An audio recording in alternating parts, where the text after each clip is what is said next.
Assalamualaikum warahmatullahi wabarakatuh. Salam sejahtera buat kita semua. Om Swastiastu, Namo Buddhaya, salam kebajikan. Apa kabar? Salam sehat semuanya sahabat Kompas. Senang sekali hari ini saya Glory Oyong dapat menemani Anda. Dan tentunya sebelum kita mulai rangkaian dari program Tanggap Pandemi bersama melawan COVID-19, kembali nih saya mau mengingatkan kita semua untuk wajib menggunakan masker ya dimanapun kita bepergian, mencuci tangan, kemudian menjaga jarak, menghindari kerumunan, dan juga mengurangi mobilitas di masa pandemi ini.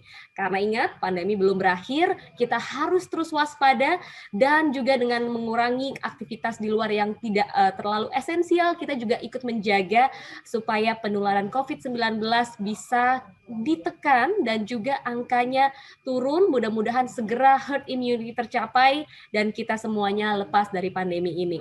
Nah, sahabat Kompas semua, hari ini kita akan bersama-sama mengikuti topik yang menarik nih dalam Tanggap Pandemi. Sebelumnya bagi Anda yang baru bergabung di YouTube Harian Kompas, nah Tanggap Pandemi ini adalah program virtual atau daring kita, persembahan Harian Kompas yang membahas topik-topik dan juga isu aktual dalam perspektif yang objektif. Dan edisi yang kali ini juga semangatnya masih sama, kita dengan semangat vaksinasi di tengah lonjakan kasus positif COVID-19 yang begitu mengkhawatirkan. Tentunya ini menjadi upaya pemerintah supaya segera dan cepat terciptanya herd immunity. Salah satu yang tentu harus kita pahami juga agar pandemi COVID-19 ini cepat berlalunya, sahabat Kompas, adalah percepatan vaksinasi nih secara nasional, di mana pemerintah juga telah secara bertahap ya melakukan vaksinasi dari tenaga kesehatan, kemudian pelayan publik, kelompok masyarakat rentan, dan kemudian hingga saat ini sudah dibuka untuk bahkan usia 12-17 tahun. Tapi tentu ya, ada saja mungkin kendala yang kita hadapi di lapangan dan hal-hal yang harus menjadi perhatian kita agar percepatan yang diupayakan oleh pemerintah ini dapat mencapai hasil maksimalnya. Apa sih yang harus kita ketahui dan apa yang harus kita perhatikan dalam program vaksinasi yang tengah berjalan? Kita akan bahas hari ini. Tentu saya tidak sendiri, saya langsung perkenalkan saja para narasumber yang sudah bergabung secara virtual. Saya ingin menyapa terlebih dahulu Kolonel Kesehatan Dr. Mukti Arja Berlian SPPD, Kepala RSAU Esnawan Antariksa. Selamat siang, Dr. Berlian. Selamat siang, Mbak Glory. Apa kabar, Dok? Baik, sehat. Terima kasih ya, Dok ya, sudah meluangkan waktu untuk bergabung. Saya juga ingin menyapa Mas Budiman Tanurejo, Pembina Gugus Tugas Harian Kompas dan juga Wakil Pemimpin Umum Kompas. Selamat siang, Mas Budiman. Siang, Glory. Sehat-sehat ya, Mas ya? Sehat. Terima kasih Mas Budiman, Dr. Berlian. Senang sekali kita akan berbincang pada hari ini. Tapi sebelum masuk, sekali lagi nih, ada pesan yang sangat mungkin terngiang ya di benak kita ketika pandemi ini ada, yang juga disuarakan juga oleh pemerintah sebagai pengingat kita. Ingat pesan Ibu. Sebagai upaya pencegahan penyebaran COVID-19 melalui Satgas Penanganan COVID-19, pemerintah mengkampanyekan dan menekankan pentingnya perilaku 3M, memakai masker, menjaga jarak, menjauhi kerumunan, dan tentunya dikaitkan dengan tema yang sangat dekat dengan kita, pesan Ibu. Siapa sih yang nggak sayang sama Ibu ya kan? Jadi ingat pesan Ibu, Ibu adalah sosok yang dihormati oleh semua orang.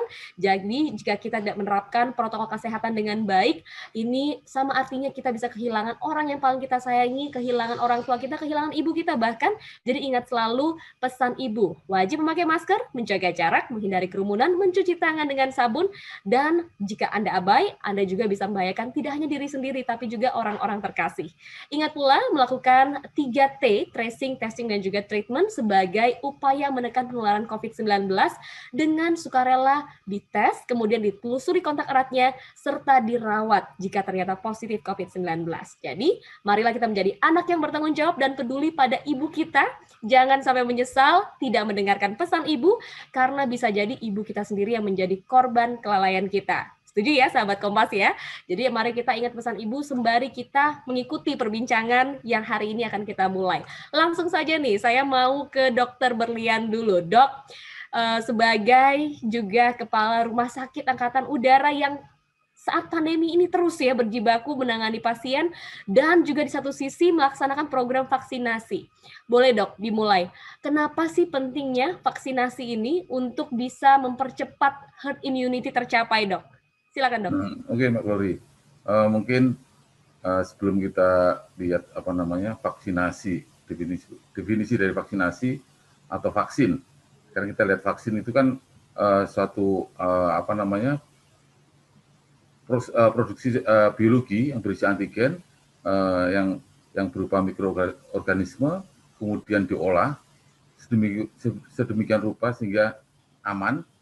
Kemudian apabila diberikan kepada seseorang akan menimbulkan kekebalan spesifik secara aktif terhadap penyakit tertentu.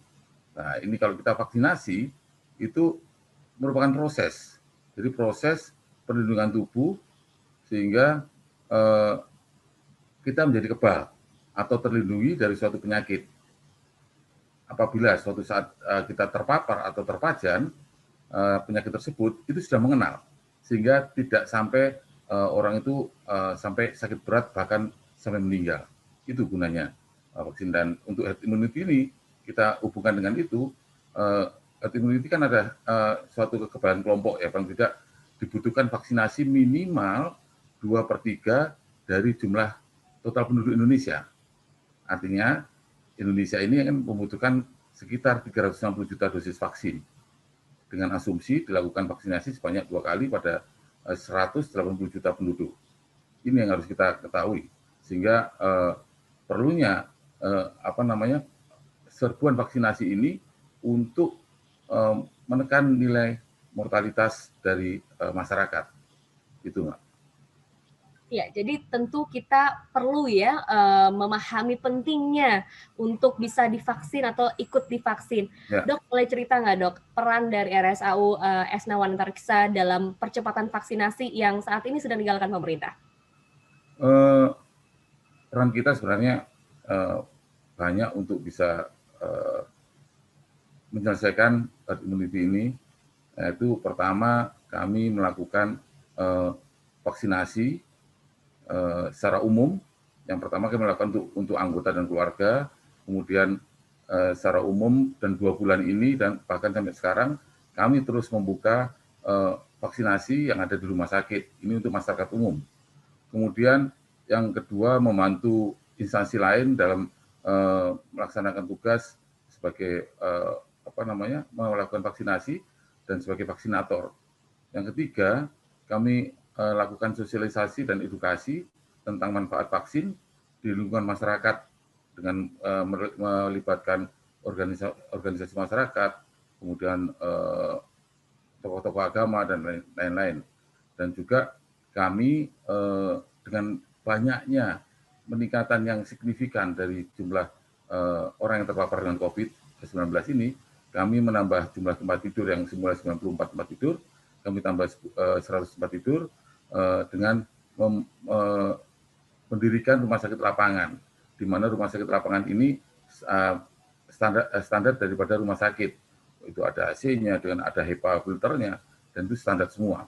Dan ini yang kita terus lakukan, dan kami juga menambah jumlah vaksinator, meskipun dengan keterbatasan tenaga kesehatan yang saat ini memang sangat dibutuhkan, kami tetap terus harus berbuat karena ini untuk kepentingan kita semua. Itu, Mbak. Ya, dok, ini salah satunya tadi dokter bilang menjadi vaksinator ini yang juga ikut kami rasakan nih sebagai pekerja media yang ikut terbantu dengan vaksinator dari RSAU. Nah, sebelum kita lanjutkan obrolan dengan dokter Brilian, saya mau ke Mas Budiman terlebih dahulu. Mas Budiman, sebagai juga pekerja media yang di mana harian Kompas dan juga Kompas Gramedia pada umumnya, ini juga ikut divaksin ya, dan juga ikut berpartisipasi dalam program percepatan vaksinasi ini.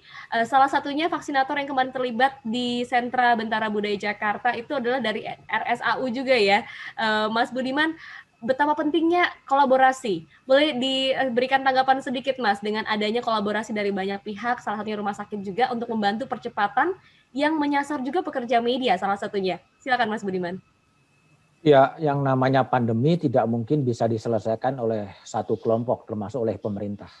Sehingga kolaborasi itu menjadi keniscayaan. Tentunya saya mewakili teman-teman saya wartawan, yang pertama terima kasih kepada Presiden ya, yang telah memberikan kesempatan kepada media yang berada di garis depan untuk meliput, selalu bersentuhan dengan publik, potensi terpaparnya besar untuk mendapatkan vaksinasi. Nah, setelah ada izin prinsip dari Presiden, tentunya proses vaksinasi itu melibatkan banyak pihak. Ya. Vaksinnya berasal dari Kementerian Kesehatan, dokternya berasal dari komunitas dokter, termasuk dari Rumah Sakit Angkatan Udara Esnawan, ya. Lalu dengan komunitas-komunitas dokter yang lain. Lalu bagaimana kemudian kita juga memfasilitasi para wartawan yang kemudian berkembang, istilahnya bukan hanya para wartawan yang bekerja di lapangan, tapi pekerja-pekerja media, ya, loper koran, yang pegang SNG, kameramen, dan semuanya itu harus dilakukan secara bersama-sama. Dan kata kuncinya adalah kolaborasi, kerja bersama-sama, karena tidak mungkin pandemi ini diselesaikan oleh hanya satu kelompok masyarakat. Sehingga kita berterima kasih kepada RSAU Erawan, lalu kemudian kepada siapapun yang telah terlibat untuk membantu proses vaksinasi untuk para pekerja media yang ditargetkan 10.000, meskipun jumlah wartawan itu begitu banyak, yang tentu tahap demi tahap kita akan coba lakukan untuk tercapainya kekebalan kelompok. Gitu, Glory. Mas Budiman, apa sih yang paling dihadapi tantangannya bagi para pekerja media di tengah pandemi ini?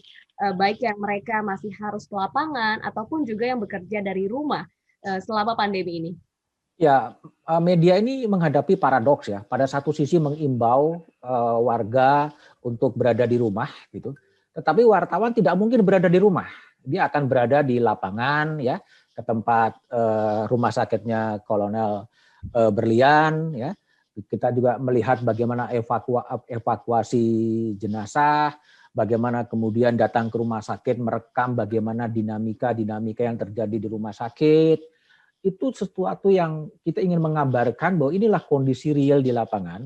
Sementara biarkanlah warga masyarakat itu berada di rumah agar relatif aman, tetapi kami akan mengabarkan untuk Anda semua informasi-informasi yang berada di lapangan, informasi-informasi yang sudah diverifikasi, dan ini juga menjadi acuan ketika begitu banyak hoax yang bertebaran di luar. Sehingga kita harus ada skeptikal, harus ada sikap skeptis terhadap informasi-informasi yang berada di luaran. Rujuklah kepada media-media yang memang sudah punya tanggung jawab, diikat oleh kode etik, memverifikasi fakta, sehingga Anda tidak perlu terlalu kemudian dipusingkan dengan keseliweran pernyataan-pernyataan di media sosial yang kadang membuat bingung, kadang membuat stres. Padahal di era seperti sekarang, stres itu akan menekan imunitas tubuh. Ya? Ini jadi masalahnya, gitu. Betul, Mas Budiman. Terima kasih, Mas Budiman. Tadi kita sudah ada sedikit tergambar gitu ya, bagaimana pekerja media di tengah pandemi harus berjibaku dengan tugasnya, tapi juga harus menjaga kesehatan dirinya. Saya kembali dulu ke Dokter Berlian nih, Dok.